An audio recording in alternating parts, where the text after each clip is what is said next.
They called him hopeless, a washed-up recruit who'd never amount to anything in the elite world of special operations. But when his entire unit was pinned down by enemy fire with no way out, Marcus "Ghost" Rivera became the most lethal operator anyone had ever seen. Staff Sergeant Marcus Rivera had learned to read disapproval the way other soldiers read maps. The moment he stepped into the briefing room at Fort Blackwood's Tactical Operations Center, he felt the familiar weight of judgment settling on his shoulders like a lead blanket. 23 pairs of eyes tracked his movement, most belonging to operators who had already decided he didn't belong among the ranks of Delta Company's most elite unit. Preparing and narrating this type of story took us long efforts and hard work, so if you are enjoying the story, please consider subscribing to our channel. The morning sun streamed through reinforced windows, casting long shadows across a room filled with men who had earned their place through blood, sweat, and an almost supernatural ability to survive situations that would break ordinary soldiers. These weren't regular infantry. These were the ghosts who slipped behind enemy lines, the shadows who eliminated high-value targets, the operators who handled missions so classified that their existence was barely acknowledged even within military circles.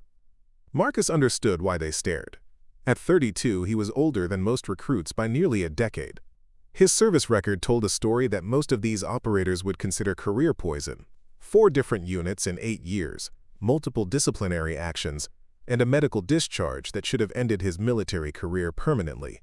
The burns covering 30% of his body, souvenirs from an IED explosion in Afghanistan, created a patchwork of scar tissue that made him look like a survivor of something no one should have survived. But surviving wasn't the same as thriving, and everyone in Delta Company knew the difference. Captain Jake Morrison stood at the front of the room, his crisp uniform and chest full of commendations telling the story of a man who had never failed at anything that mattered. Morrison was Delta Company's golden boy, a poster child for military excellence whose reputation preceded him into every room he entered. His square jaw and steel-gray eyes had graced recruitment posters, and his tactical innovations were taught at military academies across the country. More importantly, he was the kind of officer who commanded absolute loyalty from his men through a combination of competence and charisma that seemed almost supernatural. "Gentlemen," Morrison began, his voice carrying the kind of authority that came from leading men through hell and bringing them home alive, "we have a new addition to our unit." His eyes found Marcus in the back row, and something flickered across his expression that might have been disappointment. "Staff Sergeant Rivera comes to us through the rehabilitation program. He'll be joining us for the next phase of training." The phrase rehabilitation program hit the room like a cold wind. Everyone knew what that meant. Rivera wasn't here because he was exceptional. He was here because someone in command had decided he deserved a second chance, probably his last chance, to prove he could function in a military environment without becoming a liability to everyone around him. Marcus kept his expression neutral, his spine straight, even as he felt the collective temperature of the room drop several degrees. He had expected this reception, had prepared for it during the 3 months of psychological evaluation and physical therapy that had preceded his assignment to Delta Company. The doctors had warned him that reintegration would be challenging, that his new unit might view him as damaged goods rather than a valuable addition to their ranks. What they hadn't prepared him for was the way Morrison's introduction made him sound like a charity case rather than a soldier who had served his country with distinction for over a decade.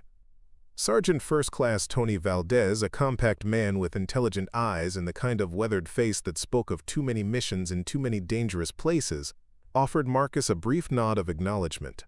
It wasn't much, but in a room full of skeptical stares it felt like a lifeline.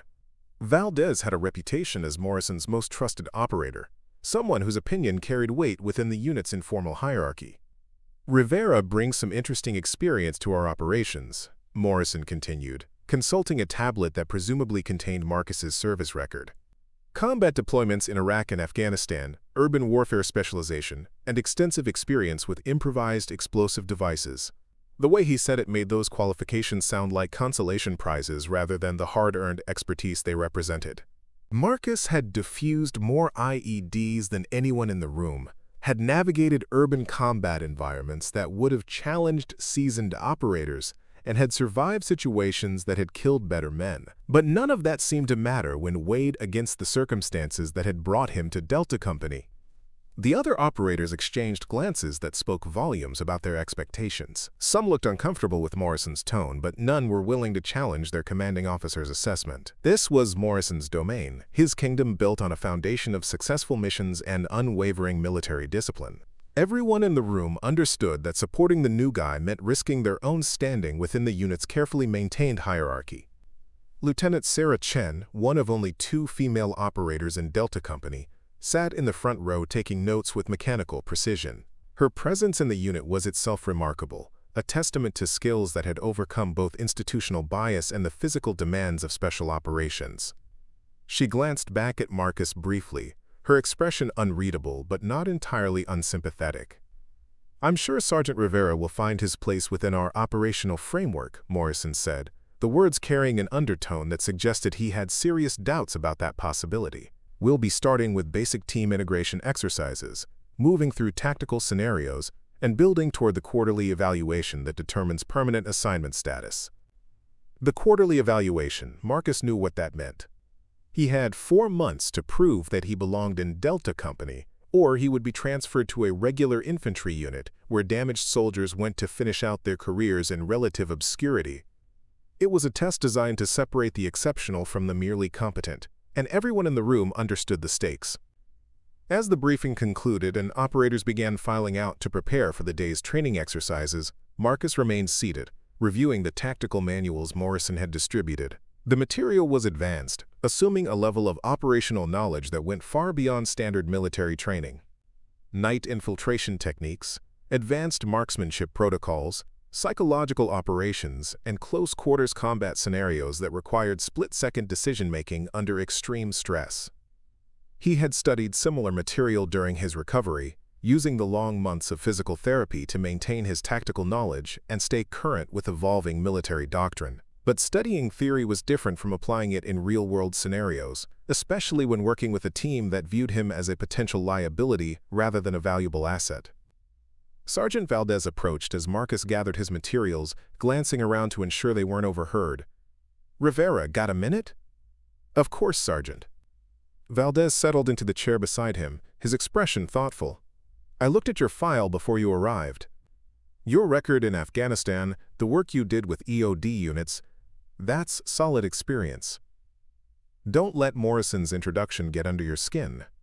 He's got his reasons for keeping new operators at arm's length." Marcus appreciated the gesture, but he could see the caution in Valdez's eyes. Even this small show of support was risky, in an environment where unit cohesion was paramount, and challenging leadership could end careers. "I understand the chain of command," Marcus replied carefully. "I'm here to contribute to the mission, not to cause problems." Good attitude.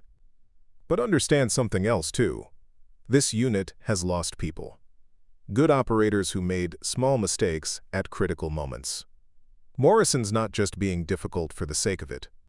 He's protecting the men under his command, and that means being absolutely certain that everyone can handle the pressure when lives are on the line.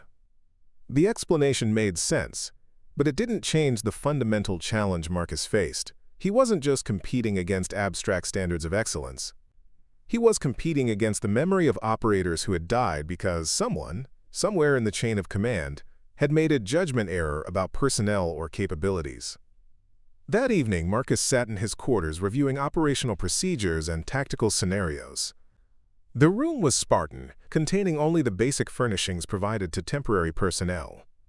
His personal belongings fit into a single duffel bag, a reminder that his place in Delta Company was tentative at best.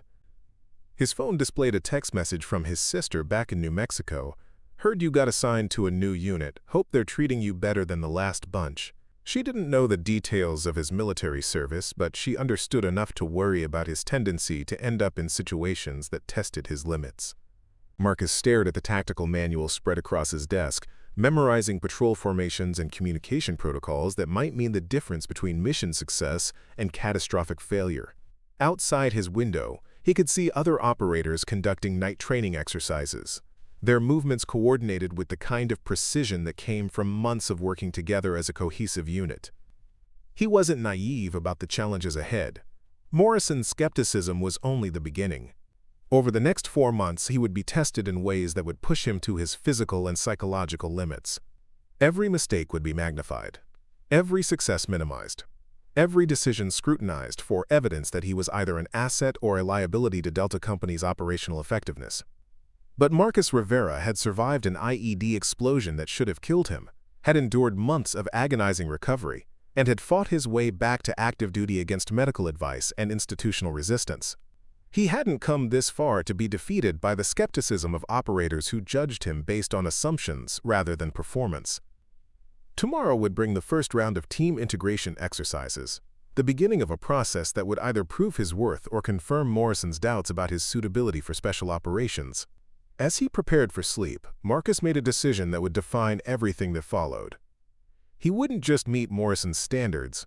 He would exceed them so thoroughly that even the most skeptical operator would be forced to acknowledge his value to the unit. He would transform himself from the hopeless recruit into something nobody expected, something that would redefine what it meant to be lethal in the world of special operations. The rehabilitation program had given him a second chance. Now it was time to prove that second chances, in the right hands, could be more dangerous than anyone imagined. The morning training session began before dawn, with operators assembling in the equipment bay under harsh fluorescent lights that cast everything in stark relief. Marcus arrived 15 minutes early, as had been his habit throughout his military career, and found Captain Morrison already there, checking equipment manifests with the methodical precision of someone who understood that small oversights could lead to catastrophic failures in the field. Morrison stood exactly 6 feet tall, his posture reflecting decades of military discipline and an almost obsessive attention to detail. His uniform was pressed to perfection, every ribbon and badge positioned with mathematical precision. The Bronze Star with V device, the Purple Heart, the Combat Action Badge, and a dozen other commendations told the story of an officer who had not only survived multiple combat deployments, but had excelled in situations where excellence was measured in lives saved and missions accomplished. But it was Morrison's eyes that truly revealed his character. Steel gray and constantly moving, they missed nothing. They cataloged every detail, assessed every potential threat, and evaluated every person who entered his sphere of influence. When those eyes settled on Marcus, they carried the weight of accumulated experience and the burden of command decisions that had determined who lived and who died in some of the world's most dangerous places. "Sergeant Rivera," Morrison said without looking up from his checklist, "I trust you've reviewed the team movement protocols we'll be practicing today." "Yes, sir. Urban patrol formations, communication procedures, and breach and clear techniques for structured environments." Morrison nodded curtly, still not making eye contact. "Today's exercise will test your ability to integrate with an established team. These men have worked together for 18 months. They know each other's movements, capabilities, and limitations. Your presence will disrupt that chemistry until you either adapt to their rhythm or prove that you can't function effectively within our operational parameters." The words were delivered in a conversational tone, but their meaning was unmistakable. Marcus wasn't being welcomed into the team, he was being evaluated for potential inclusion, and the standards for that inclusion were higher than anything he had encountered in his previous assignments. As other operators filtered into the equipment bay, Marcus observed the subtle dynamics that governed their interactions. There was Sergeant Mike Razor Thompson, a lanky sniper whose reputation for precision had made him legendary within special operations circles. His calm demeanor and economy of movement suggested someone who had learned to conserve energy for the moments when it mattered most. Thompson nodded to Morrison with the easy familiarity of men who had shared life-and-death experiences. Corporal Danny Bulldog Martinez represented the unit's heavy weapons specialist, his stocky build and scarred hands speaking to years of handling equipment that could level buildings or eliminate entire enemy positions. Martinez moved with the confident swagger of someone who knew that his expertise was essential to the unit's capabilities, but his eyes held the alertness of a man who understood that overconfidence could be fatal. Staff Sergeant Kevin Prophet Johnson served as the unit's intelligence specialist, responsible for gathering and analyzing information that would determine mission parameters and threat assessments. Johnson's thin frame and wire-rimmed glasses made him look more like a college professor than a special operations soldier. But Marcus had learned not to judge operators by their appearance. The most dangerous men he had known often looked like accountants or librarians until the shooting started. These men represented the core of Morrison's operational team, the nucleus around which Delta Company's most sensitive missions were planned and executed. They had developed an almost telepathic level of communication, able to coordinate complex tactical maneuvers with minimal verbal instruction. Their success rate was exceptional, their casualty rate remarkably low, and their reputation within the special operations community was built on a foundation of consistent excellence under extreme pressure.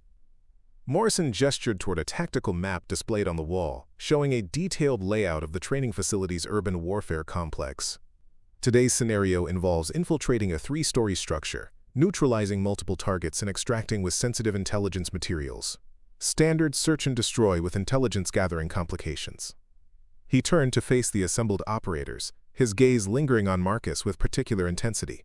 Sergeant Rivera will be integrated into Bravo Team's assault element. His urban warfare experience should, theoretically, complement the team's existing capabilities. The word theoretically carried enough skepticism to make several operators glance in Marcus's direction. Morrison wasn't just assigning him to a team. He was setting up a test that would either validate Marcus's presence in the unit or provide evidence for his removal. Sergeant Valdez stepped forward, accepting his role as Bravo Team leader with the quiet confidence of someone who had successfully led men through dozens of similar operations. Rivera, you'll be taking point position during the building clearance. Your EOD background should help identify potential booby traps or improvised explosive devices that might complicate our approach. Taking point meant being the first person through doorways, the operator most exposed to enemy fire, and the soldier responsible for making split-second decisions that could determine whether the entire team lived or died. It was simultaneously an honor and a death sentence, depending on the competence of the person assigned to the position. Marcus understood the tactical logic behind the assignment, but he also recognized the underlying message. Morrison was placing him in a position where any hesitation, any tactical error, any moment of uncertainty would be immediately apparent to every member of the team. Success would prove his value. Failure would confirm every doubt about his suitability for Delta Company. Understood, Sergeant. I'm ready to move. The urban warfare complex was a maze of interconnected buildings designed to simulate the kind of hostile urban environment where Delta Company typically operated. Concrete walls scarred by thousands of training rounds, narrow corridors that channeled movement and limited tactical options, and stairwells that turned every vertical movement into a potential ambush scenario. As Bravo Team prepared their equipment, Marcus observed the subtle rituals that governed their pre-mission preparations. Each operator checked his weapon systems with mechanical precision, testing optics, verifying ammunition counts, and ensuring that communication devices were functioning properly. They moved with the efficient choreography of men who had performed these tasks so many times that conscious thought was no longer required. But there was something else in their movements, something that spoke to years of shared experience and mutual trust.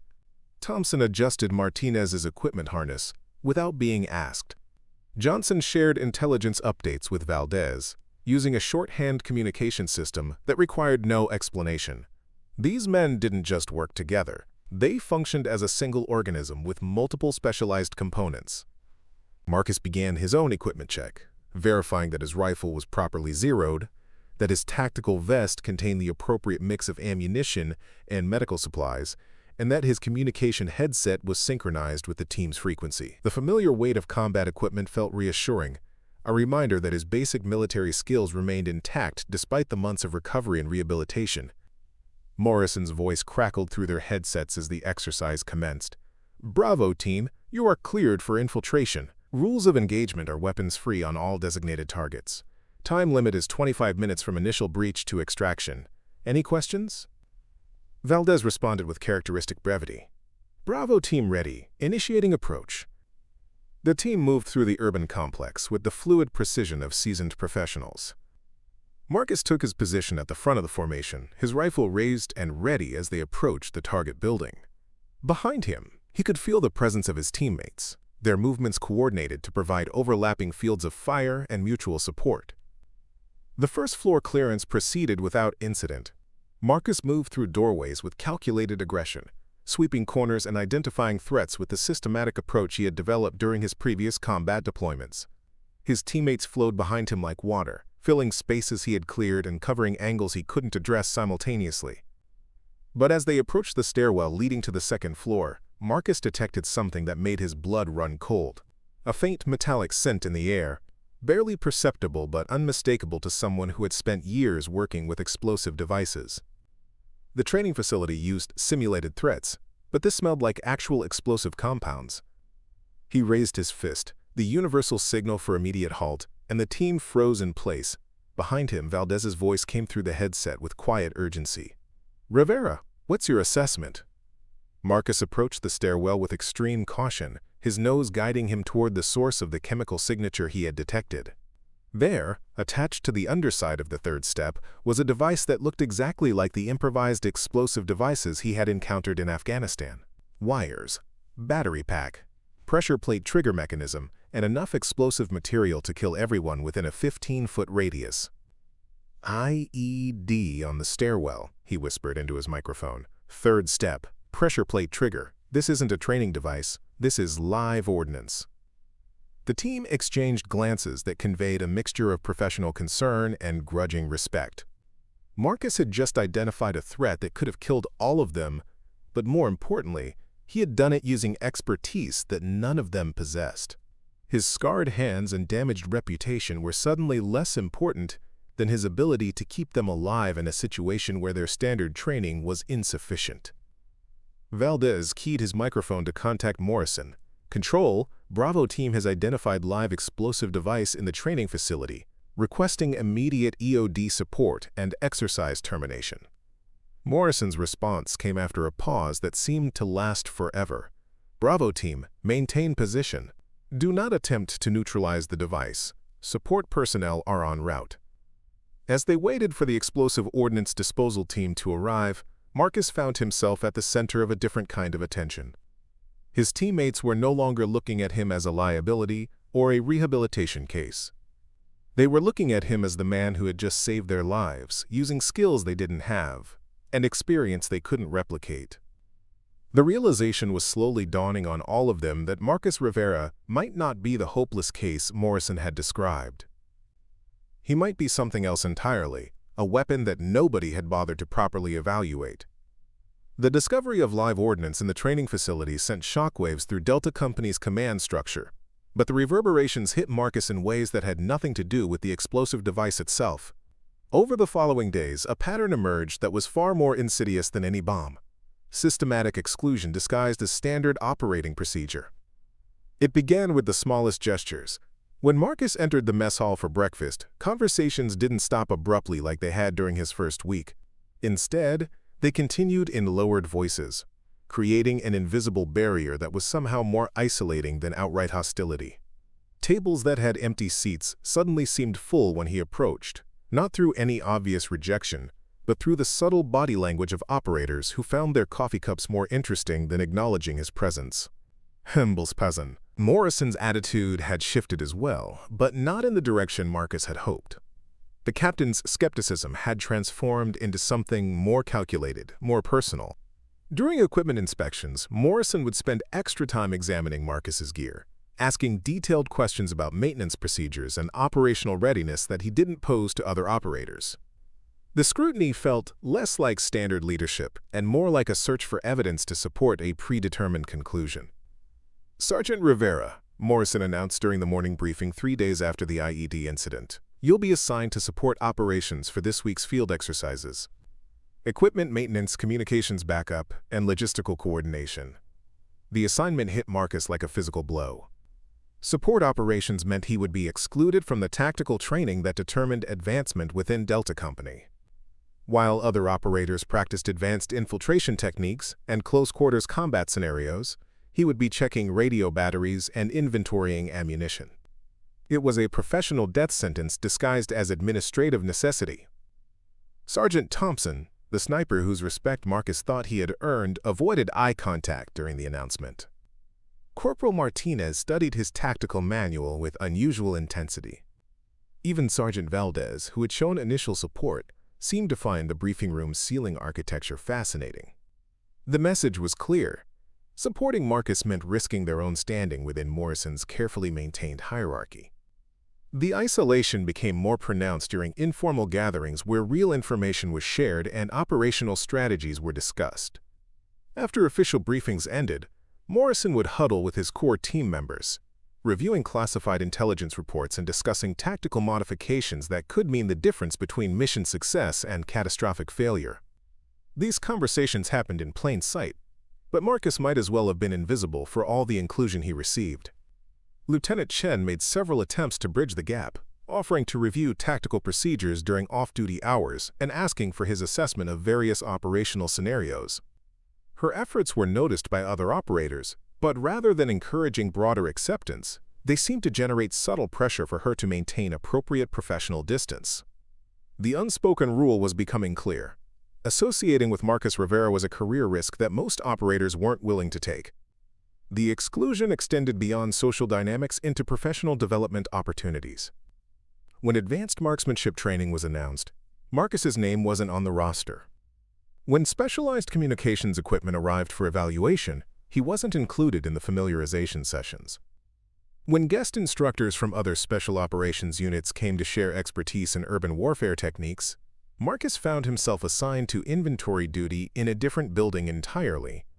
Morrison's rationale was always perfectly reasonable and professionally defensible. Marcus needed time to integrate basic unit procedures before advancing to specialized training. His experience with explosive devices was valuable, but it didn't necessarily translate to other operational requirements. The rehabilitation program emphasized gradual reintegration rather than immediate full participation in all unit activities. Each explanation was logical, measured, and completely devastating to Marcus's chances of proving his worth to Delta Company. He was being managed rather than trained, contained rather than developed, and slowly marginalized despite his demonstrated competence during the IED incident. The psychological warfare was subtle but relentless. During physical training sessions, Marcus found himself paired with newer recruits rather than experienced operators, ostensibly to help with their development, but actually to reinforce his position as someone who existed on the periphery of the unit's operational core. When tactical scenarios were discussed, his input was acknowledged politely and then ignored in favor of perspectives from operators with longer tenure in Delta Company. Staff Sergeant Johnson, the intelligence specialist, seemed particularly uncomfortable with the situation. During a rare moment when they found themselves alone in the communications center, Johnson approached Marcus with obvious reluctance. "Rivera, can I ask you something?" "Of course." Johnson glanced around to ensure they weren't overheard, then spoke quietly. "That IED you identified in the training facility. How long did it take you to recognize the chemical signature?" Marcus considered the question carefully. "Maybe 3 seconds after I detected the scent. The odor profile was consistent with military-grade explosives, but the deployment pattern suggested improvised construction." 3 seconds, Johnson repeated, his expression thoughtful. "It would have taken me 10 minutes with a chemical detection kit to reach the same conclusion, assuming I had any reason to suspect the presence of explosive devices in the first place." The conversation felt like it was building toward something significant, but Johnson seemed to lose his nerve. "Just keep doing what you're doing, Rivera. Sometimes the system takes time to recognize value." The comment was supportive in intention, but it reinforced Marcus's growing understanding that recognition within Delta Company would require more than competence. It would require navigating a complex web of relationships, loyalties, and unspoken hierarchies that had little to do with military effectiveness and everything to do with Morrison's personal vision of what his unit should represent. The breaking point came during a routine equipment inspection that felt anything but routine. Morrison examined Marcus's rifle with microscopic attention, checking the cleanliness of components that had been maintained to manufacturer's specifications. He questioned the organization of Marcus's tactical vest, suggesting that the placement of medical supplies indicated unfamiliarity with combat priorities. He even critiqued the condition of Marcus's boots, implying that proper equipment maintenance reflected broader issues with professional discipline. "Sergeant Rivera," Morrison said, his voice carrying an edge that hadn't been present during inspections of other operators, "your equipment maintenance meets minimum standards, but minimum standards aren't sufficient for the type of operations Delta Company conducts. I need operators who exceed expectations in every aspect of their professional performance." The criticism was delivered in front of the entire unit, creating a public record of Morrison's dissatisfaction with Marcus's performance. Other operators tried to appear busy with their own equipment, but Marcus could feel their attention focused on the interaction. This wasn't just an inspection, It was a demonstration of Morrison's authority and a clear signal about Marcus's status within the unit's hierarchy. "Yes, sir. I'll address any deficiencies immediately." "See that you do." Excellence isn't negotiable in this unit, regardless of an operator's background or the circumstances that brought them here. The emphasis on circumstances was subtle but unmistakable. Morrison was reminding everyone present that Marcus was in Delta Company through the rehabilitation program rather than through the normal selection process. The implication was that his presence represented lowered standards rather than expanded capabilities. As the inspection concluded and operators dispersed to their assigned duties, Marcus remained behind to address Morrison's equipment concerns. But the real issue wasn't mechanical maintenance. It was the systematic undermining of his credibility and the gradual erosion of any opportunity to demonstrate his actual capabilities. That evening, Marcus sat in his quarters reviewing technical manuals and training protocols, but his mind kept returning to the fundamental challenge he faced. Morrison hadn't just decided that Marcus was unsuitable for Delta Company. He had constructed a professional environment where that unsuitability would become a self-fulfilling prophecy. Every assignment isolated him from advanced training opportunities. Every interaction reinforced his status as an outsider. Every day that passed without meaningful operational involvement was another piece of evidence that he didn't belong among the unit's elite operators. His phone displayed a text message from his physical therapist back at the rehabilitation facility. "How's the new assignment going? Hope they're giving you the challenges you need to fully recover." The irony was sharp enough to cut. The challenges he was receiving had nothing to do with recovery and everything to do with managed failure. Marcus stared at the tactical manual spread across his desk, memorizing patrol formations and communication protocols that he might never have the opportunity to use in actual operations. Outside his window, he could see Morrison's core team conducting night training exercises, their movements coordinated with the precision that came from months of working together as a cohesive unit. The rehabilitation program had given him a second chance, but Morrison was systematically ensuring that the chance would be wasted. Unless something dramatic changed, Marcus would complete his 4-month evaluation period having demonstrated nothing more than his ability to maintain equipment and follow basic orders. His specialized skills would remain untested, his operational capabilities unproven, and his potential contribution to Delta Company forever unknown. But Marcus Rivera had survived worse than professional isolation. He had endured physical trauma that should have ended his military career, psychological pressure that had broken stronger men, and institutional indifference that treated him as a problem to be managed rather than a resource to be utilized. Morrison's campaign of exclusion was thorough, professional, and completely underestimating the determination of a man who had already lost everything once and fought his way back from the edge of oblivion. The captain had made a crucial tactical error. He had given Marcus something to prove and the time to figure out how to prove it. The quarterly evaluation was still 3 months away. 3 months to find a way around Morrison's systematic barriers. 3 months to demonstrate capabilities that no one wanted to acknowledge. 3 months to transform from the unit's unwanted rehabilitation case into something that even Morrison couldn't ignore. The hopeless recruit was about to become very dangerous indeed. Marcus made a decision that would change everything during the long Alaska night when the base fell silent except for the distant hum of generators and the occasional radio chatter from security patrols. If Morrison was determined to exclude him from official training opportunities, then Marcus would create his own curriculum. He would prepare for operations that didn't officially exist, master skills that weren't being taught, and develop capabilities that would make his value impossible to ignore. The base gym became his laboratory after midnight, when the facility was empty except for the skeleton crew maintaining essential operations. Marcus had discovered that his security clearance allowed him access to most training areas during off-duty hours, a privilege that Morrison hadn't thought to revoke because it had never occurred to him that anyone would use gymnasium equipment for advanced tactical preparation. Using weighted vests and improvised obstacles, Marcus reconstructed the close-quarters combat scenarios that Delta Company practiced during daylight hours. He memorized the timing patterns of room-clearing exercises, calculated the optimal angles for various tactical approaches, and developed muscle memory for movements that he might never be officially authorized to perform. The work was exhausting, conducted in complete silence to avoid attracting attention, but it was also liberating in ways that surprised him. For the first time since arriving at Fort Blackwood, Marcus felt like he was preparing for something meaningful rather than simply enduring professional purgatory. Staff Sergeant Rodriguez found him there on the third night, emerging from the shadows near the equipment storage area with the quiet confidence of someone who belonged wherever he happened to be. Rodriguez served as Delta Company's senior armorer, responsible for maintaining the specialized weapons systems that distinguished special operations units from conventional military forces. His weathered hands and permanent stain of gun oil spoke to decades of working with machinery that could mean the difference between mission success and catastrophic failure.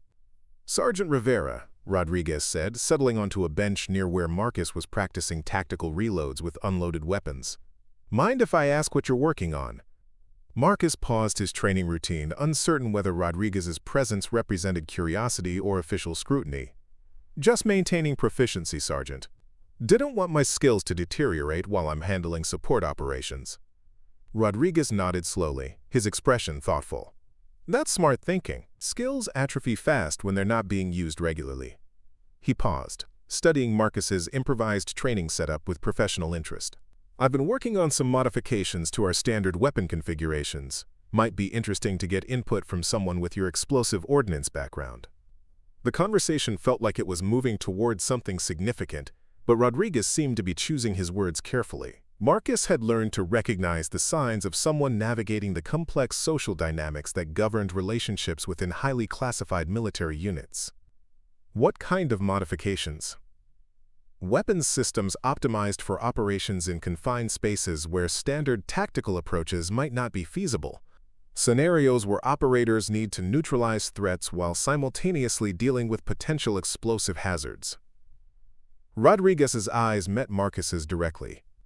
"The kind of situations where your particular expertise might be more valuable than anyone realizes." The implication was clear without being explicitly stated. Rodriguez had observed Marcus's exclusion from advanced training, understood the artificial limitations being placed on his development, and was offering an alternative path toward operational readiness. It was a gesture of professional respect that carried significant personal risk. "I'd be interested in contributing to that project, Sergeant." "Good. Meet me in Workshop C tomorrow night, after 2200. Bring your technical manuals on explosive device recognition and neutralization. We'll be working on some theoretical scenarios that might prove useful for future operations."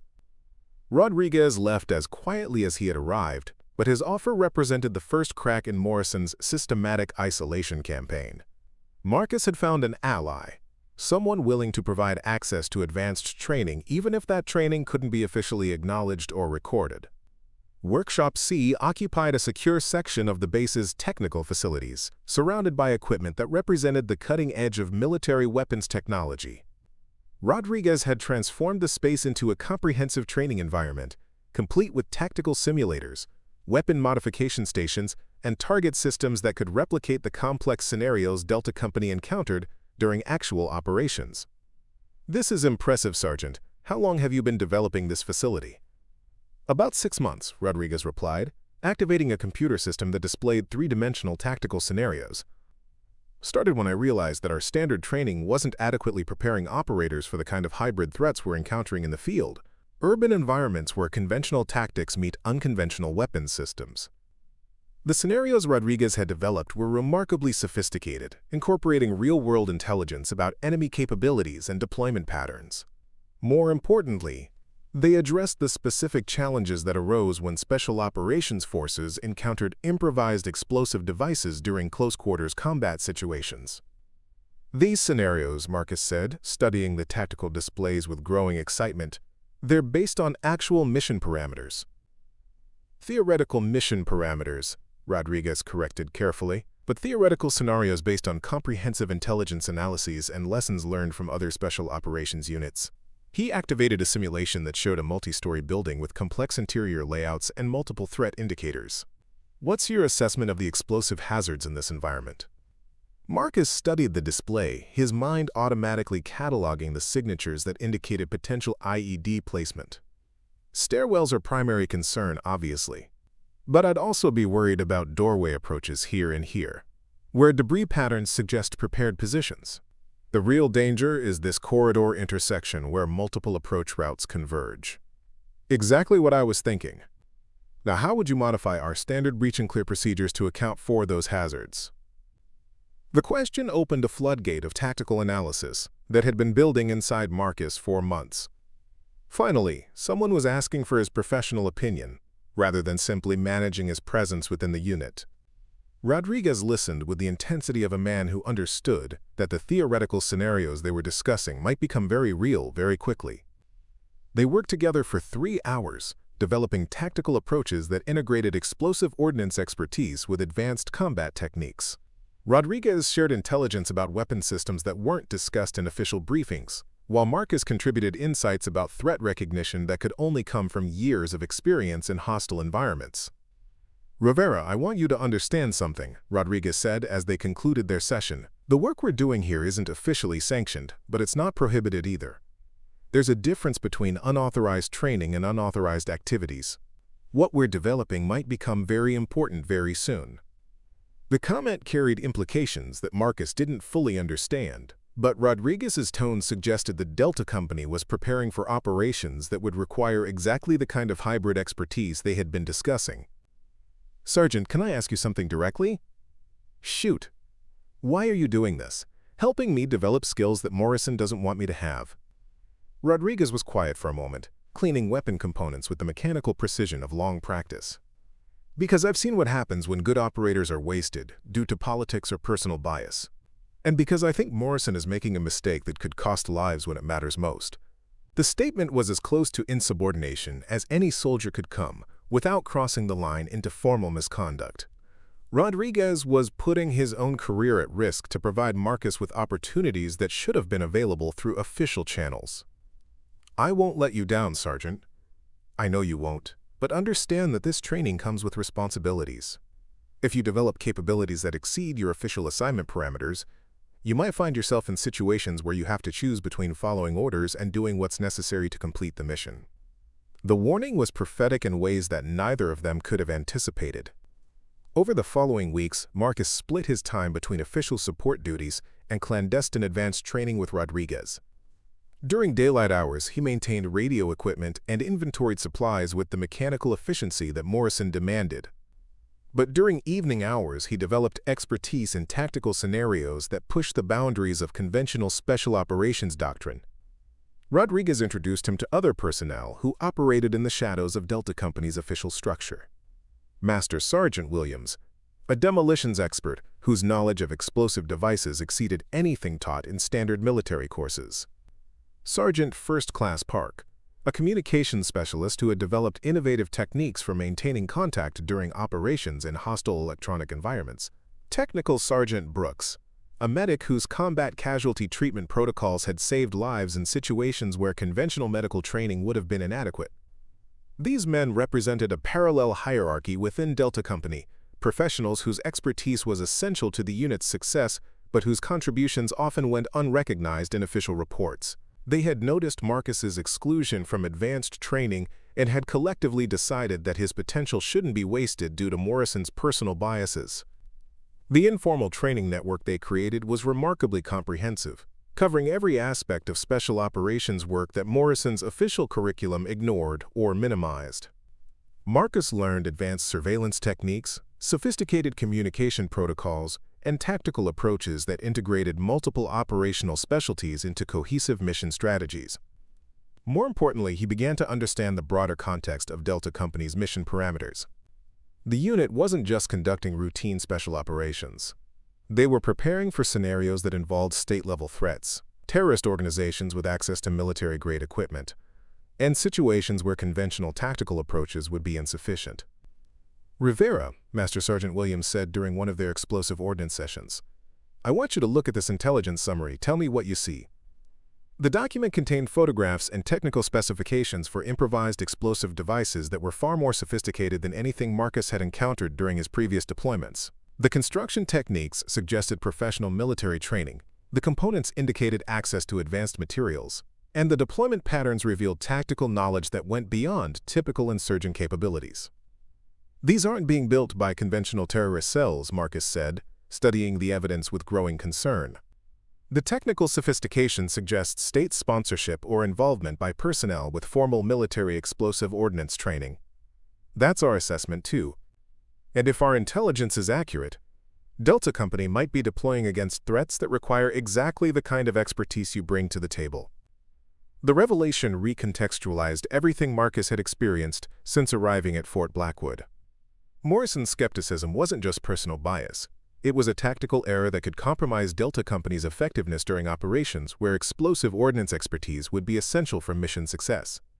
Marcus had been preparing for a quarterly evaluation that would determine his future with Delta Company, but the informal training network Rodriguez had created was preparing him for something much more immediate and dangerous: actual operations, where his unique skills might be the difference between mission success and catastrophic failure. The hopeless recruit was becoming lethal, but not in ways that anyone had officially authorized or acknowledged. And very soon, that unofficial lethality would be tested in ways that would surprise everyone, including Marcus himself. The announcement came during the morning briefing exactly 8 weeks into Marcus's assignment, delivered with Morrison's characteristic blend of military precision and barely concealed disdain. Operation Shadowfall would be Delta Company's most significant deployment in 18 months, a classified mission that would test every operator's capabilities under conditions that approached the theoretical limits of special operations doctrine. "Gentlemen," Morrison began, his voice carrying the weight of classified intelligence that had arrived during the pre-dawn hours, "we have received priority tasking for a hostage extraction in the Kandahar province. Intelligence indicates that 3 American contractors have been taken by a terrorist cell with suspected ties to state-level actors. The extraction must be completed within 72 hours, or the hostages will be executed." The briefing room fell silent as operators absorbed the implications of Morrison's announcement. Hostage extractions were among the most challenging missions in special operations, requiring perfect coordination between multiple teams, split-second timing, and the kind of tactical precision that left no margin for error. Add the complexity of state-sponsored opposition, and the mission became exponentially more dangerous. Lieutenant Chen leaned forward in her seat, her expression reflecting the professional intensity that had earned her place in Delta Company. "Sir, what's our intelligence assessment regarding enemy capabilities and defensive preparations?" Morrison clicked to the next slide, revealing satellite imagery of a compound that looked like a fortress designed by someone who understood how special operations forces typically approached hostage rescue scenarios. High walls, multiple buildings, limited approach routes, and defensive positions that covered every angle of potential assault. "The target compound shows evidence of sophisticated defensive preparation," Morrison continued. "Overlapping fields of fire, reinforced positions, and what appears to be comprehensive countermeasures against standard breach and clear tactics. More concerning is intelligence suggesting the presence of advanced explosive devices integrated into the compound's defensive structure." Marcus felt his pulse quicken as he studied the satellite imagery. The defensive patterns Morrison was describing matched perfectly with the theoretical scenarios he had been practicing during his clandestine training sessions with Rodriguez. This wasn't just a hostage extraction. It was exactly the kind of hybrid threat environment where conventional tactics would be insufficient and specialized explosive ordnance expertise would be essential. Sergeant Thompson raised his hand, his sniper's eye already analyzing potential firing positions and approach routes. "Sir, what's the composition of the assault teams? Are we operating as a single unit or coordinating with other special operations elements?" "Delta Company will be operating independently," Morrison replied, his tone suggesting that coordination with other units had been considered and rejected. "Alpha Team will handle perimeter security and extraction coordination. Bravo Team will conduct the primary assault and hostage recovery. Charlie Team will provide overwatch and communication support." The team assignments were displayed on the tactical screen, and Marcus felt his stomach drop as he saw his name conspicuously absent from any of the operational elements. While every other operator in the room was being assigned to critical mission components, Marcus Rivera was nowhere to be found on Morrison's organizational chart. "Sir," Marcus said, raising his hand with carefully controlled composure, "I don't see my assignment on the operational breakdown." Morrison's expression didn't change, but something flickered in his eyes that might have been satisfaction. "Sergeant Rivera, you'll be assigned to base support operations, equipment monitoring, communications backup, and logistical coordination during the mission." The words hit Marcus like a physical blow.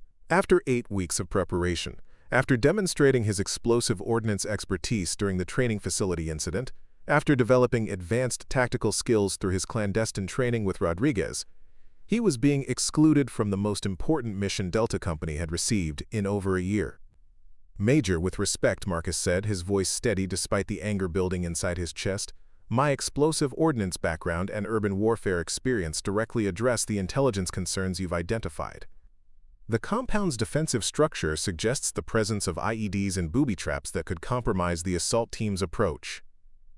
The room fell silent as every operator present absorbed the implications of Marcus's challenge to Morrison's authority. Direct questioning of mission assignments in front of the entire unit was unprecedented, a breach of military protocol that could result in formal disciplinary action. Morrison's voice carried a dangerous edge when he responded.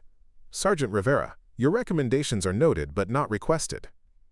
This mission requires operators with proven experience in actual combat environments, not theoretical knowledge gained through rehabilitation programs." The emphasis on quote, rehabilitation programs was deliberate and devastating, a public reminder that Marcus's presence in Delta Company was the result of institutional charity rather than military necessity. Several operators shifted uncomfortably in their seats, but none spoke up to challenge Morrison's assessment. "Furthermore," Morrison continued, his gaze fixed on Marcus with unmistakable hostility, "the complexity of this operation requires absolute trust between team members. Lives will depend on split-second decisions made under extreme stress. I cannot risk mission success on operators whose capabilities under pressure remain unproven." The accusation hung in the air like toxic smoke. Morrison wasn't just questioning Marcus's tactical abilities. He was suggesting that Marcus might break under pressure, that his presence during critical operations could endanger the lives of other operators. Sergeant Valdez cleared his throat, his expression uncomfortable but his voice carefully neutral. "Sir, Sergeant Rivera's identification of the live explosive device during our training exercise demonstrated significant expertise in exactly the kind of threat assessment this mission requires." Morrison's attention shifted to Valdez with the precision of a targeting system acquiring a new threat. "Sergeant Valdez, are you questioning my operational judgment?" The warning was unmistakable. Valdez had just put his own career at risk by supporting Marcus, and Morrison was making it clear that continued advocacy would have consequences that extended far beyond this single mission. "No, sir," Valdez replied, backing down from the confrontation, "just ensuring all relevant factors are considered during mission planning." "All relevant factors have been considered," Morrison said with finality. "Mission assignments are final. Sergeant Rivera will handle base support operations, and I expect his full cooperation in that capacity." As the briefing concluded and operators began filing out to prepare for deployment, Marcus remained seated, his mind racing through the implications of his exclusion. Morrison hadn't just removed him from the mission, he had done so in a way that publicly questioned his competence and courage. Every operator in Delta Company now understood that Marcus Rivera was considered unfit for actual combat operations. Lieutenant Chen approached as the briefing room emptied, her expression reflecting a mixture of sympathy and professional calculation. "Marcus, I know this isn't what you wanted to hear, but Morrison's concerns about team cohesion aren't entirely unreasonable. These guys have been working together for 18 months. Integration takes time." Her words were supportive in intention, but they reinforced the fundamental problem Marcus faced. Even operators who respected his technical abilities viewed him as someone who needed to be gradually integrated rather than immediately utilized. His expertise was acknowledged, but his operational readiness remained suspect. "I understand the importance of team dynamics," Marcus replied carefully, "but I also understand that missions fail when commanders allow personal bias to override tactical necessity." Chen's eyes widened slightly at the directness of his statement. Marcus had just accused Morrison of allowing personal feelings to compromise mission effectiveness, an allegation that bordered on insubordination. Preparing and narrating this type of story took us long efforts and hard work, so if you are enjoying the story, please consider subscribing to our channel.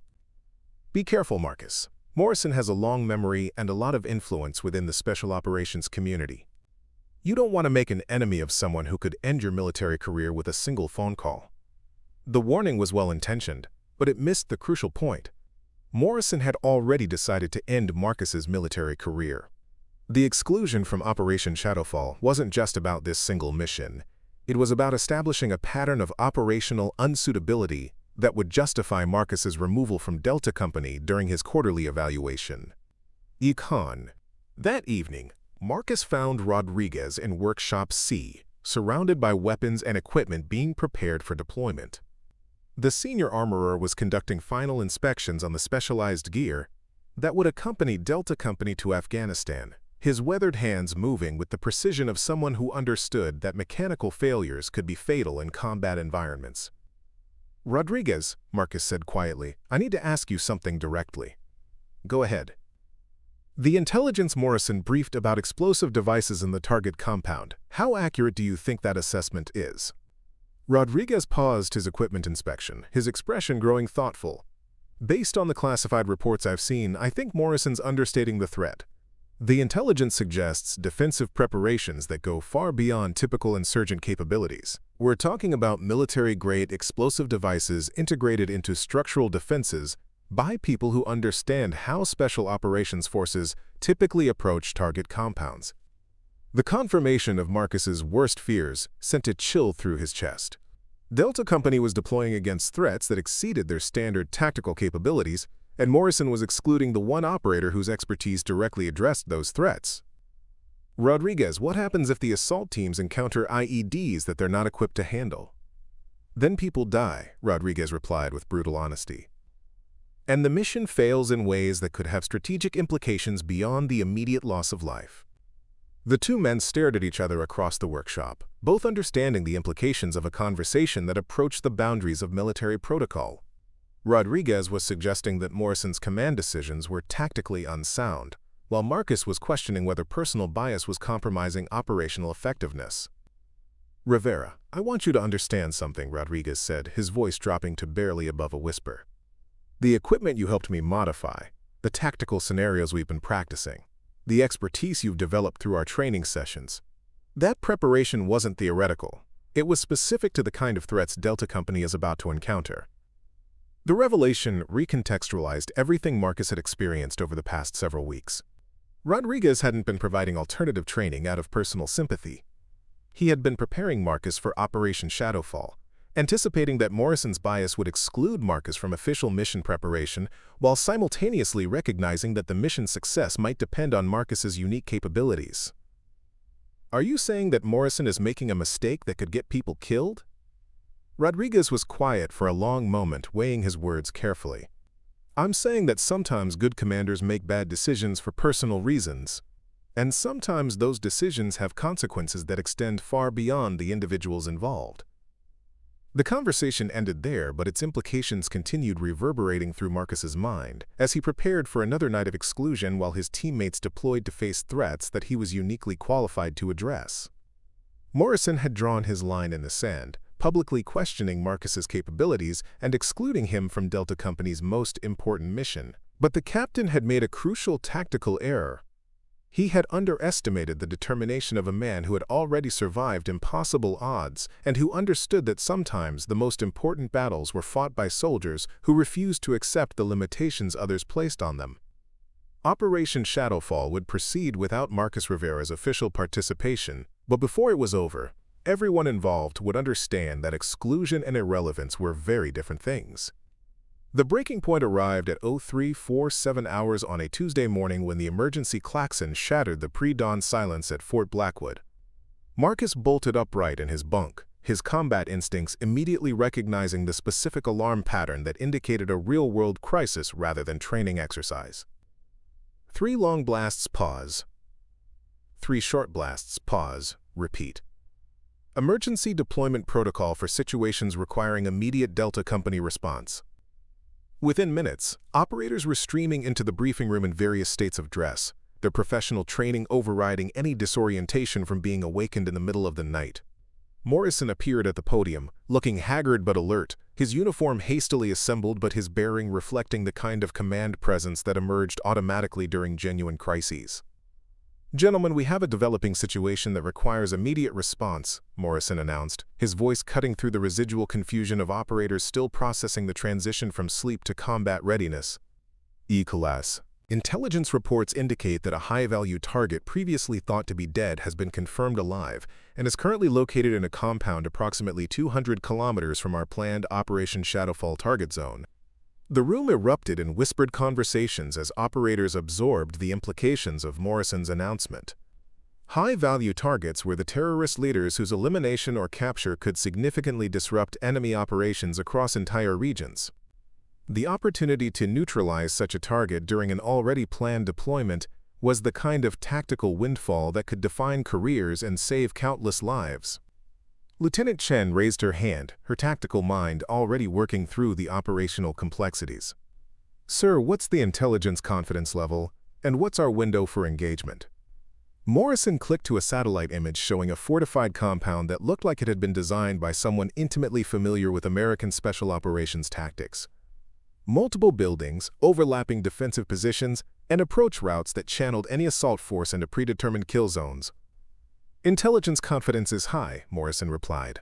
"Multiple sources confirm target presence, but the window is extremely narrow. The target is expected to relocate within 18 hours, and weather conditions in the operational area are deteriorating rapidly. If we're going to act, it has to be now." Sergeant Thompson studied the tactical display with the analytical intensity that had made him one of the most effective snipers in special operations. "Sir, this looks like a significant deviation from our planned shadowfall parameters. Are we talking about simultaneous operations or complete mission modification?" "Complete modification," Morrison said, his tone suggesting that the decision had already been made at levels far above Delta Company's command structure. "The hostage extraction remains priority, but eliminating this high-value target takes precedence. We'll be conducting a dual-objective mission with compressed timelines and reduced support." Marcus felt his blood pressure spike as he realized the implications of Morrison's announcement. Delta Company was being tasked with two separate, equally complex missions that would stretch their operational capabilities to the breaking point. The kind of scenario where every available operator would be essential, where specialized expertise could mean the difference between success and catastrophic failure. Morrison continued his briefing, outlining assault team compositions and tactical approaches that reflected the increased complexity of their modified mission parameters. Alpha Team would handle the high-value target compound, while Bravo Team executed the hostage extraction. Charlie Team would provide overwatch and emergency support for both operations. As the team assignments appeared on the tactical display, Marcus saw his name listed exactly where it had been during the previous briefing: nowhere. While every other operator in Delta Company was being assigned to critical mission components, Marcus Rivera remained excluded from operations that would require exactly the kind of explosive ordnance expertise he possessed. "Sir," Marcus said, his voice cutting through the operational discussions with unmistakable determination, "I request clarification regarding my assignment in the modified mission structure." Morrison's expression hardened as he recognized the challenge implicit in Marcus's question. "Sergeant Rivera, your assignment remains unchanged. Base support operations, communications backup, and logistical coordination." The words carried a finality that was intended to end discussion, but Marcus had reached a point where professional discretion was less important than operational necessity. "Major, with respect, the intelligence you've presented indicates defensive preparations that specifically include explosive devices and booby traps. My expertise in EOD operations directly addresses threats that could compromise both assault teams." The room fell silent as operators absorbed the implications of Marcus's direct challenge to Morrison's command decisions. This wasn't just about mission assignments. It was about whether personal bias would be allowed to override tactical requirements during life-and-death operations. Morrison stepped closer to Marcus, his voice dropping to a level that carried unmistakable menace. "Sergeant Rivera, I'm going to explain something to you very clearly so there's no possibility of misunderstanding. This mission requires operators who can function under extreme pressure without hesitation, without question, and without the kind of emotional instability that leads to public challenges of command authority." The accusation of emotional instability was a direct attack on Marcus's fitness for duty, the kind of allegation that could end military careers and follow soldiers into civilian life. Several operators shifted uncomfortably, recognizing that Morrison had crossed a line from professional skepticism into personal destruction. "Furthermore," Morrison continued, his gaze fixed on Marcus with unmistakable hostility, "the complexity of dual-objective operations requires absolute trust between team members. I cannot risk mission success on operators whose loyalty and reliability remain unproven, especially when those operators demonstrate a pattern of insubordination and poor judgment under pressure." Staff Sergeant Johnson cleared his throat, his intelligence analyst background making him acutely aware of the tactical implications being discussed. Sir, if I may, the intelligence reports specifically mentioned defensive preparations that mirror the explosive threats Sergeant Rivera identified during our training facility incident.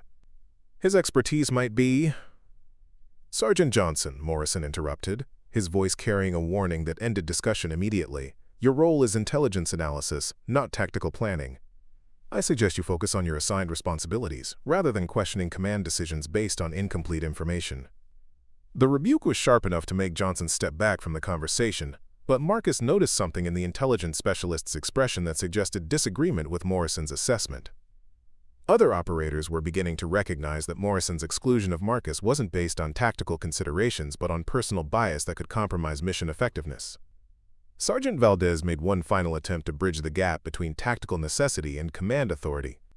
Major, perhaps Sergeant Rivera could be assigned to reserve status, available for consultation if explosive ordnance issues arise during either mission. Morrison's response was immediate and devastating. Sergeant Valdez, are you suggesting that I don't understand the capabilities of my own personnel? Are you implying that my tactical judgment is somehow deficient?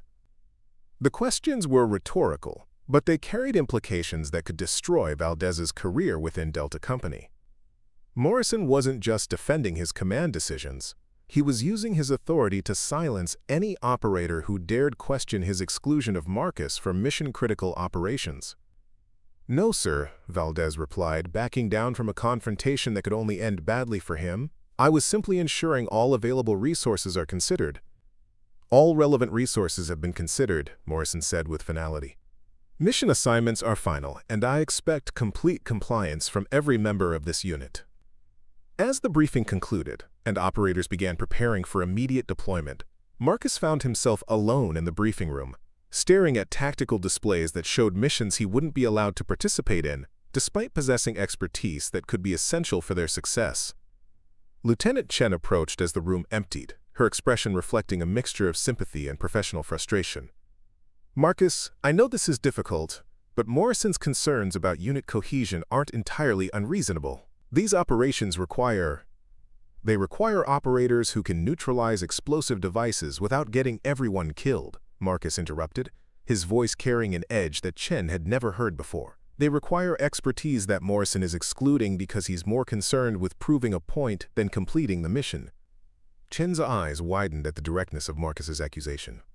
He had just suggested that Morrison was allowing personal bias to compromise operational effectiveness, an allegation that bordered on formal insubordination. Be careful, Marcus. Morrison has already made his opinion of you clear. Don't give him additional ammunition to use against you during your evaluation. The warning was well-intentioned, but it missed the fundamental issue. Morrison had already decided to remove Marcus from Delta Company.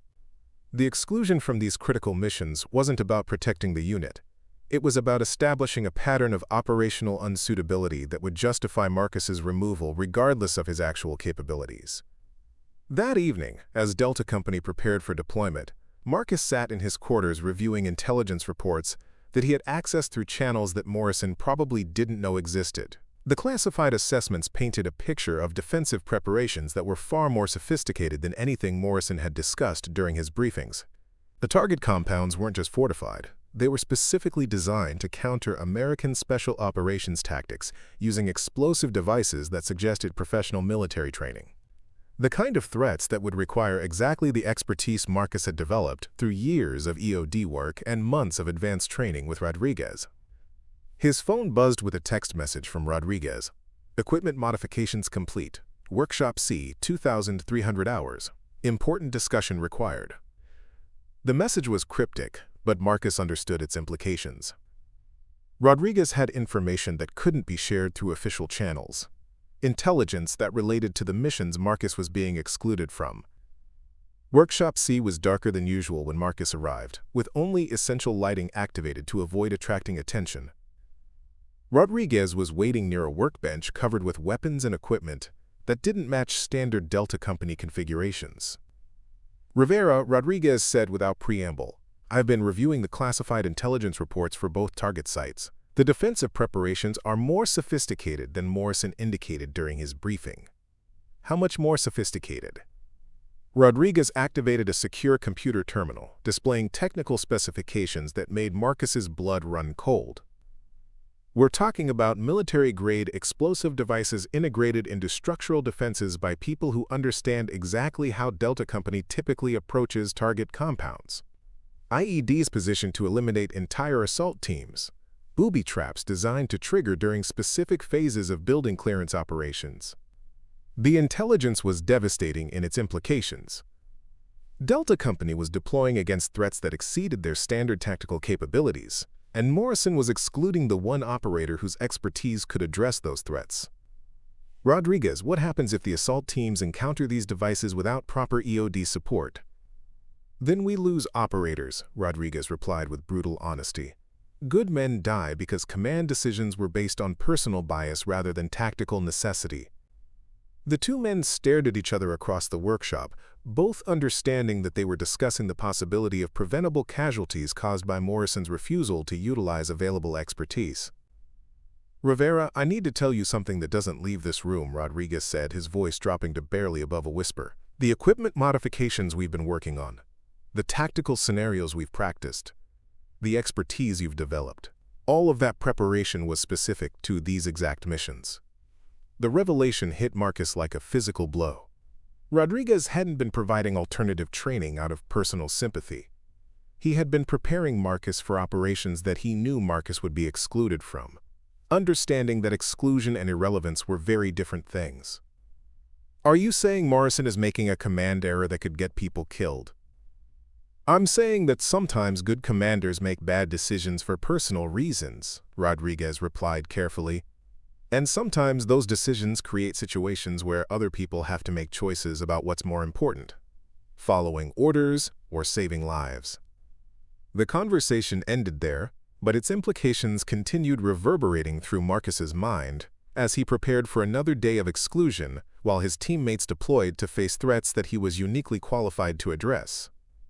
Morrison had drawn his line in the sand, publicly questioning Marcus's capabilities and excluding him from Delta Company's most critical missions. But the captain had made a crucial tactical error. He had given Marcus detailed intelligence about operations where his expertise could mean the difference between success and disaster, and he had underestimated the determination of a man who understood that sometimes the most important orders were the ones you gave yourself. Delta Company would deploy without Marcus Rivera's official participation.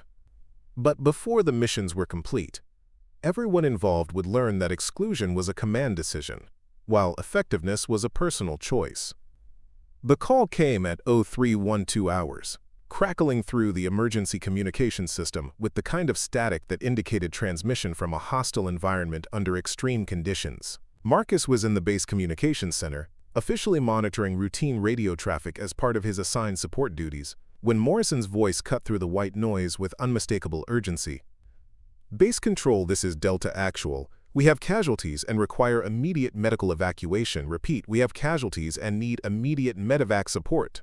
The transmission sent a chill through Marcus's spine that had nothing to do with the Alaskan cold seeping through the building's walls. Morrison's voice carried the kind of controlled desperation that experienced operators developed when situations deteriorated beyond all contingency planning. Something had gone catastrophically wrong during what should have been a routine dual-objective mission. Master Sergeant Hayes, the senior communications specialist on duty, immediately activated emergency protocols while Marcus monitored the frequency for additional information. The base medical facility was already mobilizing trauma teams, helicopter crews were conducting pre-flight checks, and command personnel were assembling in the Tactical Operations Center to coordinate rescue efforts. Delta Actual, this is Base Control, Hayes transmitted. Confirm your location and casualty status. Medical teams are standing by for immediate deployment. Morrison's response came after a delay that seemed to last forever, punctuated by background sounds that Marcus recognized as small arms fire and explosive detonations. Base Control, we are pinned down at the secondary target location. Alpha Team has 2 urgent surgical casualties and 1 KIA. Bravo Team is trapped in the primary compound with unknown casualty status. Both assault elements are taking heavy fire from prepared positions. The tactical situation Morrison was describing represented every Special Operations commander's worst nightmare. multiple teams separated and under fire, casualties that required immediate medical attention, and defensive opposition that exceeded intelligence estimates. The kind of scenario where split-second decisions determined whether operators lived or died.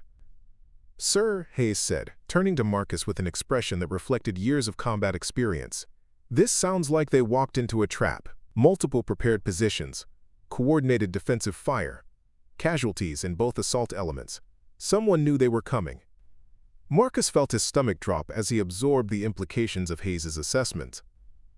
If Delta Company had encountered defensive preparations that exceeded their tactical capabilities, it meant they were facing exactly the kind of explosive and conventional threats that his unofficial training with Rodriguez had prepared him to address. "Delta Actual," Hayes transmitted, "what's your assessment of extraction possibilities? Can you move casualties to a secure landing zone for medical evacuation?" Morrison's response carried the kind of bitter frustration that came from watching good operators die due to circumstances beyond anyone's control. "Negative. Base control. Both teams are pinned down by interlocking fields of fire. The compound is wired with IEDs that have already claimed 2 casualties from Alpha Team. We cannot move without triggering additional explosive devices." The mention of IEDs sent a surge of adrenaline through Marcus's system that overrode every protocol and regulation that governed his official role in Delta Company. Morrison's teams were trapped by exactly the kind of explosive threats that Marcus had spent months learning to neutralize. Threats that were killing operators who didn't possess the specialized knowledge required to navigate complex booby-trap systems. "Base control," Morrison continued, his voice now carrying unmistakable desperation. "We need immediate support. EOD specialists, additional medical personnel, and extraction assets. Without intervention, we're looking at total mission failure and multiple KIA." Hayes looked at Marcus with an expression that conveyed years of military experience and hard-earned tactical wisdom. "Rivera, you're hearing the same thing I'm hearing. They're trapped by explosive devices, taking casualties, and requesting EOD support that won't arrive for at least 6 hours." The mathematical reality was brutal in its simplicity. Morrison's teams were facing threats that would kill them long before official support could reach their location. Every minute of delay increased the probability of additional casualties, while every hour that passed reduced the chances of successful extraction for wounded operators who required immediate medical attention. "Sergeant Hayes," Marcus said quietly, his mind already calculating flight times and tactical approaches, "what's the fastest way to get EOD support to Delta Company's location?" Hayes studied Marcus with the kind of analytical intensity that senior non-commissioned officers developed after years of making decisions under pressure. "The fastest way would be helicopter insertion with a qualified EOD specialist who could neutralize the devices that have them pinned down. But command would never authorize that kind of operation without extensive planning and backup support." The conversation was moving toward territory that both men understood represented a fundamental choice between military protocol and operational necessity. Official channels would require hours of planning, authorization, and coordination that Morrison's trapped operators didn't have. Unofficial intervention could save lives immediately, but would end careers and potentially result in court-martial proceedings. "Rivera," Hayes said, his voice dropping to barely above a whisper, "I've seen your file. Your EOD background, your combat experience, your unofficial training with Rodriguez. If someone with your qualifications was willing to violate direct orders and risk everything to save those operators, what would that person need to make it happen?" The question was as close to authorization as any senior non-commissioned officer could provide without formally authorizing activities that violated established protocols. Hayes was offering Marcus the opportunity to save his teammates' lives, while simultaneously making it clear that such action would be taken without official sanction or protection. Marcus stared at the communication equipment that connected him to Morrison's desperate situation, weighing the consequences of a decision that would either define his military career or end it completely. Morrison had excluded him from the mission, questioned his competence, and publicly undermined his credibility within Delta Company. But Morrison's operators were dying because they lacked expertise that Marcus possessed, trapped by threats that his unofficial training had prepared him to neutralize. "Sergeant Hayes, hypothetically speaking, if someone wanted to provide immediate EOD support to Delta Company's location, what would be required?" Hayes activated a secure computer terminal, displaying flight routes and tactical information that officially didn't exist but practically provided everything necessary for unauthorized rescue operations. Hypothetically, that person would need helicopter transport, specialized equipment for neutralizing multiple IED types, and communications gear for coordinating with trapped personnel. The senior non-commissioned officer paused, then continued with the kind of professional honesty that came from watching too many good soldiers die due to institutional limitations. That person would also need to understand that such action would be taken without official authorization, without backup support, and without any guarantee of professional protection if things went wrong. Marcus felt something crystallize inside his chest that had been building since his first day in Delta Company. Morrison had systematically excluded him from operations where his expertise could save lives, but Morrison's prejudice didn't change the fundamental reality that operators were dying because they lacked capabilities that Marcus possessed. Sergeant Hayes, I need you to understand something clearly. If I were to take unofficial action to provide EOD support to Delta Company, that action would be my personal decision and would not involve or implicate anyone else in potential violations of military protocol. Hayes nodded slowly, his expression reflecting the kind of professional respect that developed between soldiers who understood the difference between following orders and doing what was necessary. Understood completely, Rivera. And if someone were to take such action, that person would find that certain equipment and transportation assets might become temporarily available through administrative oversight. The conversation ended there, but both men understood that they had just planned an unauthorized rescue operation that could either save multiple lives or destroy both their military careers. Hayes returned to his communication duties while Marcus began mental preparations for violating direct orders in the most spectacular way possible. 20 minutes later, Marcus was in the equipment bay wearing full combat gear and carrying specialized EOD equipment that Rodriguez had modified for exactly the kind of threats Morrison's teams were encountering. The helicopter crew chief, Staff Sergeant Martinez, asked no questions about authorization or mission parameters. Some situations transcended official protocols, and saving trapped operators was one of them. Rivera, Martinez said as they conducted pre-flight checks, the flight to Delta Company's location will take 45 minutes in current weather conditions. You'll have approximately 2 hours on the ground before fuel limitations require extraction. That's not much time to neutralize multiple IED emplacements and coordinate casualty evacuation. Marcus secured his equipment and checked his communication gear, his mind already working through tactical approaches for the complex rescue operation ahead. 2 hours will have to be enough, Martinez. Those operators don't have longer than that anyway. As the helicopter lifted off into the pre-dawn darkness, leaving Fort Blackwood's lights behind, Marcus felt the familiar surge of combat adrenaline that accompanied missions where failure wasn't an option. Morrison had excluded him from Delta Company's official operations, but Morrison's operators were about to discover that exclusion was a command decision, while effectiveness was a personal choice. The rescue operation that followed would either prove Marcus's value beyond any doubt or end his military career in the most dramatic way possible. But as they flew through the hostile darkness toward Morrison's desperate situation, Marcus understood that some choices transcended personal consequences.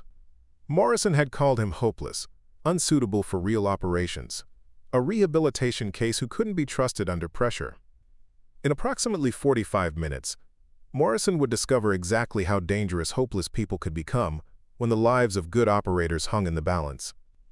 The radio crackled with another transmission from Morrison's position, his voice now carrying the kind of desperation that came from watching teammates die while being unable to help them. Marcus keyed his microphone and transmitted on a frequency that Morrison wouldn't expect to hear from base support operations.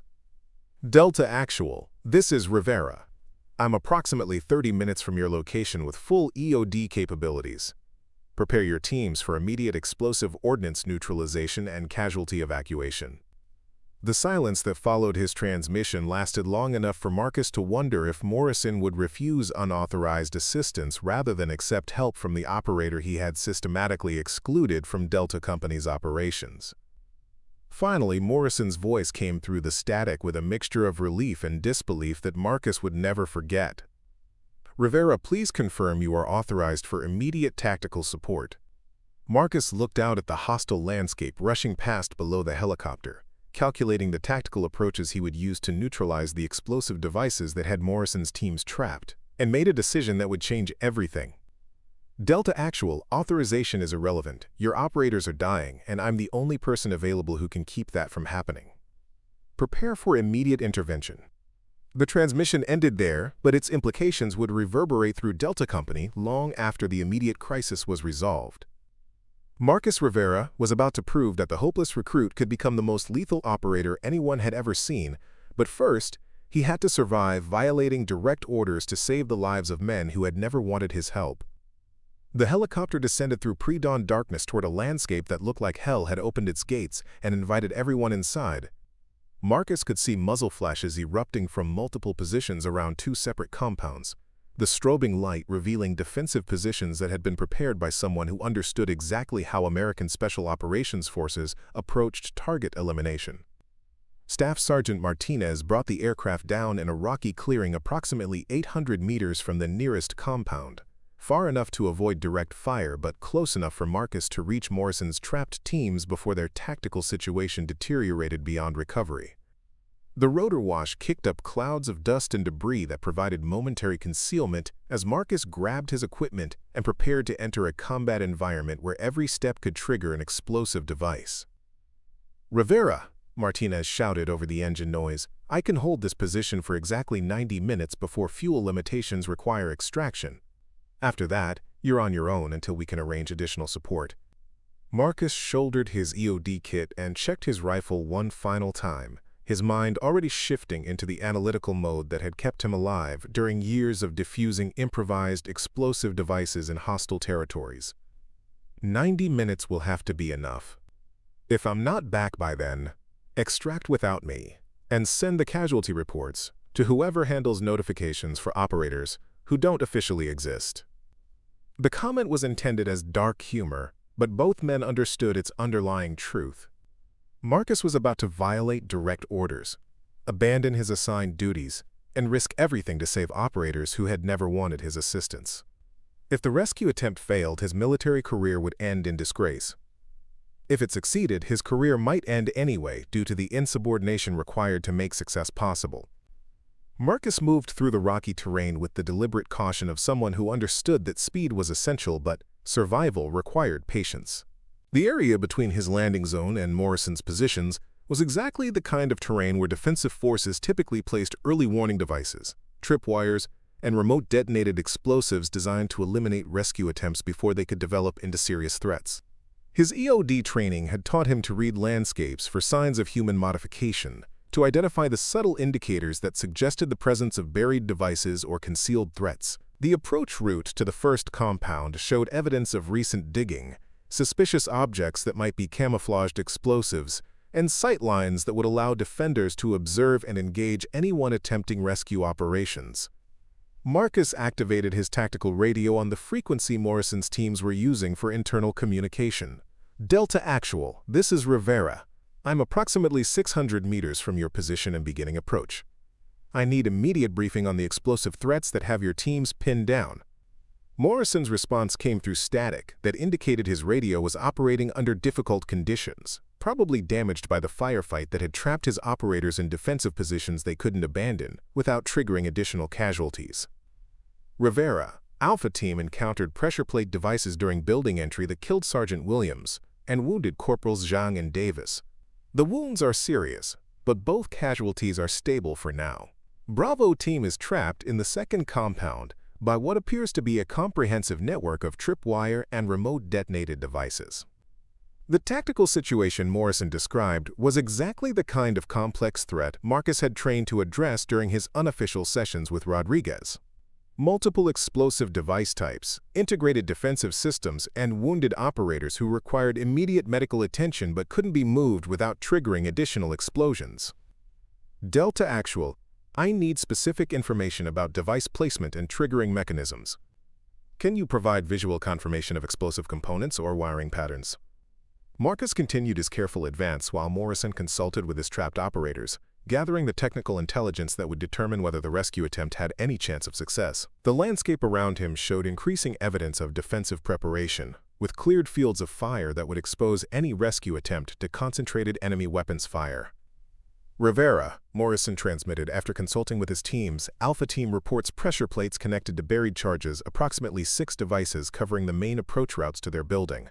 Bravo Team has encountered tripwire systems that appear to be connected to charges placed throughout the compound's interior structure.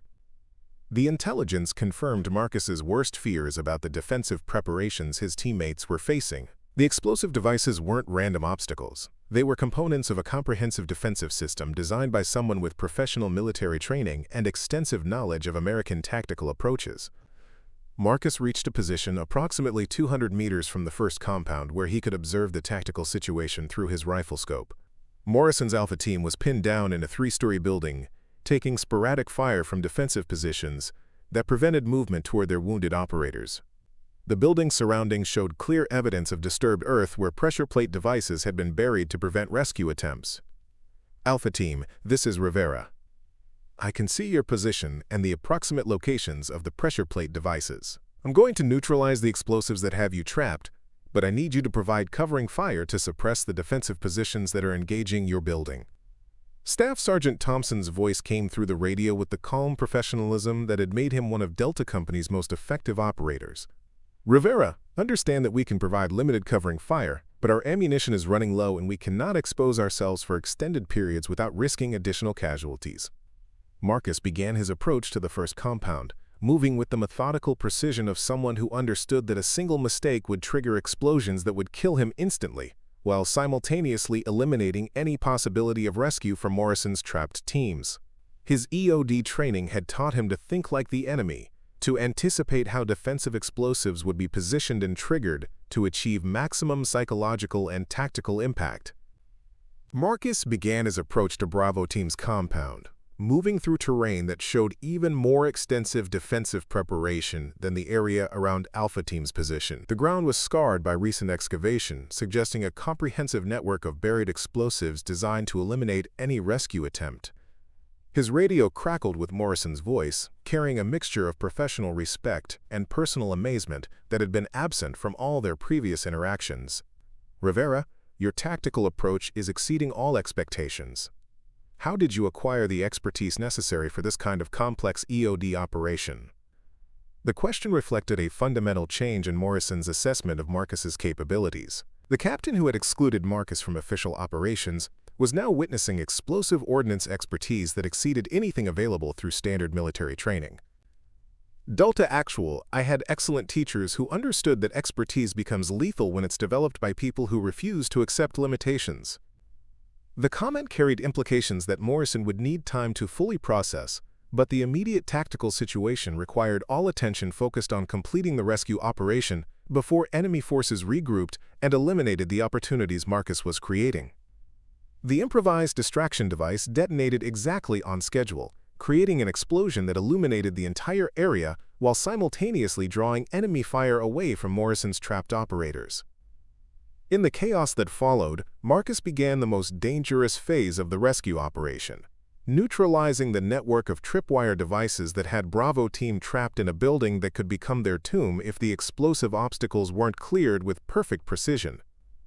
The hopeless recruit was about to prove that lethality emerged when competence met desperation, and Morrison's operators were about to discover that the man they had dismissed as unsuitable for combat was the most dangerous soldier any of them had ever seen. On a night where the stakes were as high as they could get, Marcus Rivera executed an explosion that lit up the sky like a miniature sun. The blast wasn't for show. It was a calculated tactical distraction designed to divert enemy fire from Alpha Team's position, buying precious time and opening a critical window for Marcus to engage in the most dangerous phase of the operation, rescuing Bravo Team, who were trapped inside a heavily booby-trapped compound. Bravo Team had become ensnared in a deadly web of tripwires so intricate that the slightest vibration or movement could bring down the building. The entire setup was crafted with precision, clearly the work of someone with formal military engineering expertise, not the improvisational chaos typical of guerrilla warfare. Through his rifle scope, Marcus observed that the buildings were interconnected by thin, nearly invisible wires attached to buried explosives placed at the structural weak points of the compound. Any movement risked setting off a catastrophic chain reaction. As Marcus approached the perimeter of the compound, he transmitted calmly but firmly to the trapped team. Bravo Team, "This is Rivera," he said. "I need you to remain absolutely motionless while I neutralize the devices." Inside, Sergeant Valdez responded with tense composure. Two men were badly wounded. Sergeant Martinez with abdominal injuries and Corporal Johnson with a compound leg fracture. They needed evacuation, immediately, but moving them was out of the question until the explosives were disarmed. What Marcus faced was the nightmare scenario for any explosive ordnance disposal (EOD) specialist. Injured soldiers couldn't be moved, and the time required to safely disarm the interconnected devices would outlast their ability to survive without medical attention. Martinez especially had less than an hour to live. Marcus started work on the first device, moving with the deliberate, almost surgical precision honed through years of EOD training. The tripwire system was as dangerous as it was sophisticated, designed not only to kill but to counter any form of rescue operation. Each tripwire wasn't just rigged to a local charge, but was part of a central detonation network. If one wire went off, all the charges would detonate simultaneously, collapsing the entire compound and eliminating everyone inside. "This isn't improvised construction," Marcus muttered to himself as he studied the network. It was a sobering realization. Someone with professional engineering training had built this system, specifically to thwart rescue missions like the one Marcus was now leading. From Alpha Team's position, Captain Morrison called in for a time estimate. Marcus calculated the reality. To disarm each of the 8 interlinked tripwires safely would require no less than 3 hours, time that Martinez simply didn't have. Marcus replied honestly, explaining that standard procedures would take far too long. Then Morrison asked the pivotal question: what are the risks associated with non-standard disposal approaches? It wasn't just a technical inquiry. It was a test of Marcus's judgment and courage. In other words, was Marcus willing to bet everyone's lives on techniques that weren't in the manual? "Risks are acceptable given the alternative outcomes," Marcus replied. He was prepared to attempt a high-stakes, high-skill maneuver that could either save everyone or kill them all. It was a gamble rooted in skill, nerve, and experience, especially the unofficial kind. Marcus wasn't going to disable each tripwire one at a time. Instead, he planned to cut off the head of the snake, neutralize the central control system that linked all the charges. It was a near impossible task. The system was designed to resist tampering with decoys, redundant circuits, and anti-tamper triggers. But Marcus had tools and techniques that weren't part of standard issue. They were products of his off-the-books training with Rodriguez, a mentor who had taught him how to think beyond the doctrine. Identifying the central control circuit was just the beginning. To succeed, Marcus needed to interrupt 8 separate circuits simultaneously, a task that no manual even attempted to describe. He retrieved specially modified tools, designed for exactly this purpose, and prepared for a maneuver that would either disable the entire explosive network or trigger an explosion that would vaporize the compound. Inside, Sergeant Valdez gave Marcus the grim update. Martinez was losing consciousness, and if he wasn't moved within 20 minutes, he would die. The deadline forced Marcus's hand. There would be no time to recheck or second-guess. Every second counted now. With the precision of a surgeon, Marcus set up his tools across the 8 circuits, calculating the exact timing needed to sever them in perfect unison. The air was thick with tension as he counted down. With one final breath, he sliced through all 8 circuits in a synchronized motion. Silence followed. For a moment, no one breathed. Then, the silence became confirmation. No explosion. Marcus had succeeded. The web of death had been neutralized. "Bravo, team. Network is neutralized. Move Martinez immediately," Marcus instructed. Bravo team sprang into action, carefully but swiftly extracting Martinez while the window of opportunity remained open. Marcus didn't rest. He provided covering fire, suppressing enemy positions and clearing the way for the wounded to escape. His marksmanship and battlefield awareness, refined over years of deployment, kicked into overdrive as he kept enemy fighters at bay. "Alpha Team, Bravo Team is clear and en route. What's your status?" Marcus asked. Morrison's voice came through, changed in tone, less commanding, more respectful. Alpha Team had used the cleared route and were stabilizing their wounded for evacuation. "Your disposal work has exceeded all expectations," Morrison admitted. The weight of that statement wasn't lost on Marcus. It wasn't just acknowledgement of success. It was a reversal of Morrison's previous doubts. For months, Morrison had considered Marcus unsuitable for high-risk combat roles, too inexperienced or too unorthodox to be trusted with real missions. But now, faced with the undeniable outcome of Marcus's initiative, Morrison was forced to reassess everything. Marcus moved toward the extraction zone as a medevac helicopter descended. Martinez, Johnson, and Alpha Team's wounded were ready for transport. As medical personnel took over, Morrison approached Marcus. The battlefield was quiet for now, but the implications of what had just occurred echoed loudly. "Rivera," Morrison said, watching the wounded being loaded, "the techniques you used, the tactics. Where did you learn all that? That's not standard military protocol." Marcus turned to him, meeting his gaze directly. His answer was as much for Morrison as it was for everyone who had ever underestimated him. "I had teachers who understood that expertise becomes lethal when it's developed by people who refuse to accept the limitations others place on them." It was a tribute to Rodriguez, his unofficial mentor, and a quiet indictment of the system that had tried to sideline Marcus. What Morrison had dismissed as unqualified defiance had just saved multiple lives. As the helicopter lifted off, carrying the wounded to medical safety, Marcus realized something had shifted, not just in the chain of command, but in how he saw himself. He had stepped beyond the role he'd been assigned and into the operator he had always trained to become. The rescue wasn't just a mission. It was a redefinition of his value, his capability, and his identity.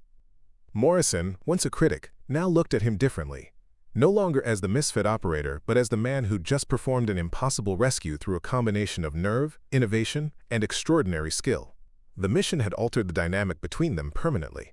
Recognition had arrived, and with it came the unspoken understanding that Delta Company would never see Marcus Rivera the same way again. In the end, the mission wasn't just about explosives, tripwires, or even battlefield medicine. It was about proving that the line between protocol and effectiveness isn't always drawn by manuals but by those brave enough to redraw it when lives are on the line. Marcus had walked that line and come out the other side, not just alive, but reborn as the most lethal operator on the team. And that transformation, forged in fire and risk, wasn't just tactical, it was personal. He had defied every expectation, exceeded every limitation, and emerged as something far more